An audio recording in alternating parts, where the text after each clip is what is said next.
Rayakan anniversary ke-9 bersama Vino G. Bastian, Marsha Timothy haru terima surat menyentuh Jeezy.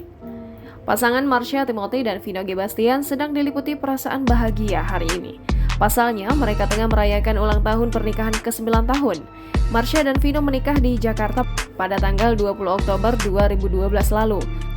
Pernikahan keduanya dikaruniai seorang putri cantik yang kemudian diberi nama Jeezy Pearl Bastian. Marsha dan Vino memang kerap dikenal sebagai couple goals. Keduanya kerap terlihat romantis dan saling melengkapi meski dengan pembawaan santai. Rumah tangga Vino dan Marsha juga tak pernah diterpa isu miring. Melalui unggahan Instagram, Marsha mengucapkan selamat ulang tahun pernikahan untuk sang suami tercinta. Ia membagikan sebuah video di mana mendapat banyak balon tertempel foto dirinya bersama Vino dan Jeezy. Hiasan tersebut adalah salah satu kado yang ia terima di hari bahagianya itu. Tak butuh waktu lama, unggahan ini pun langsung dibanjiri komentar para artis. Marsha dan Vino juga mendapat hadiah spesial dari sang putri, ialah surat yang ditulis dengan tulisan tangan Jeezy. Jeezy mengucapkan selamat atas anniversary Marsha dan Vino. Ia juga berterima kasih untuk mama papanya yang telah menjadi orang tua terhebat yang pernah ada.